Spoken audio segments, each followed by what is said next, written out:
Well, we're only one sleep away from the Ladbrokes $1 million chase, and Hazability has been one of the stories of the series so far. Stu Hazlett trains the dog, and he joins me down the line from his home in Taurang. How are the nerves ahead of the big one, Stu? Oh, they're pretty good. Short and sweet. I like it, mate. Tell me, you're racing for $1 million. You know that, right? Yeah, I know, but we're 40 to 1, so there's no pressure. That's a great way to look at Not it. as, if we were 2 to 1 favourite or something, well, there'd be a lot more pressure because you sort of expect it, but we're not expecting to win. We're very happy to be there. The dog's very happy and just need a bit of luck. Tell us a bit about the son of Fernando Bale, out of a multiple group finalist in Bikini Cloud. How did he come to be in your kennel? Well, Andrew said he was going to buy him, and I suggested that he didn't, but he went ahead and bought him. This is Andrew Fennick you're talking about, right? Yeah, Andrew Fennick. Yeah, he picked him out of a litter of 11, I think there were, and he obviously picked the right one because I think 1 or 2 of them have raced, and all the rest have not raced and haven't even been named. So he's a bit of a miracle. Oh, sure is. And the name is apt, I guess, for him. He's surprised us, Stu, but has he surprised you in the last couple of weeks? And I'll ask you that by rolling your mind back to February, where he debuted in the Robert Smith Memorial Maiden at the Gardens. Did you know you had $1 million chase finalist on your hands? Not then, no. Well, he was trying all right, but he wasn't trying that flash. And we thought we'll give it a crack at the maiden up there. He was a bit disappointing, I must admit.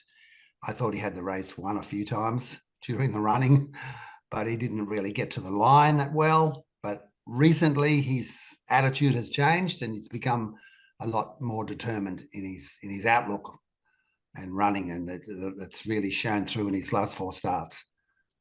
Since he had an injury before spell, he's really come good. Yeah, he ran second, of course, behind Big Boy Wilson in that big final up there back at the start of the year. You mentioned the last couple of starts, in particular, City qualifiers, semi-finals, and the roll just keeps on going into the $1 million chase final. You've sent Clint, your son, along to do a lot of the media stuff. Tell us why that is, and what does it mean to have your son so heavily involved in a dog like this? Well, it's great. He does all the heavy lifting, shall we say, at home, the hard stuff, and he does that and drives, and I'm a bit aged now, so I can't really do it much. So he's taken over the reins there, and he loves it, and it's great to have him there at the helm.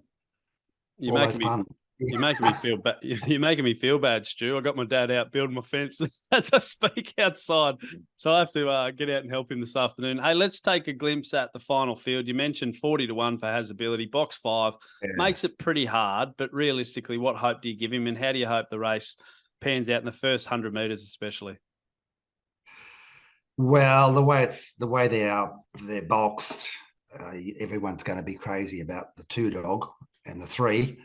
Probably the best 2 dogs in Queensland and Victoria, so it's going to be hard to beat them. It's going to require a miracle, really. I don't know how it's going to happen. Maybe Bellayuna's going to run into them both. Cumbria Kid's going to come outwards, and we're going to get a dream run. I don't know how it's going to unfold, but it's. I mean, he doesn't have a lot of early pace, so he's very strong now. He wasn't strong at early days, but he's getting stronger. And he's chasing hard, so I don't know how it's going to happen. And One Hot Bandit on the outside, he's very strong. So he's well boxed. So it's pretty much, there's a lot of dogs that are well boxed in the race. It's been a pleasure to catch up with you, Stu, and I know yourself, Clint, and the family at large will be really embracing Friday night and the experience of it all. I guess the final question, mate, if you were to win the $1 million, how do you think you might feel, and what do you spend the money on? Oh, well, of course, we only get half of it. So we'd probably spend it on a new car, new dog trailer, do a few repairs around the house, might even have a holiday. I love it, mate. Fantastic. Destination of choice for your holiday? Vegas. Oh, we always go to Vegas. Oh, I love that. Vegas and I play. We both play. Kerry and I, we both play a bit of poker. So we awesome. go to Vegas. play poker. Beautiful. Well, speaking of luck, I hope luck is on your side Friday night. Yeah. Hazability, Ladbrokes $1 Million Chase. It's been a pleasure to catch up, mate. Wish you all the best. Thanks, Simon.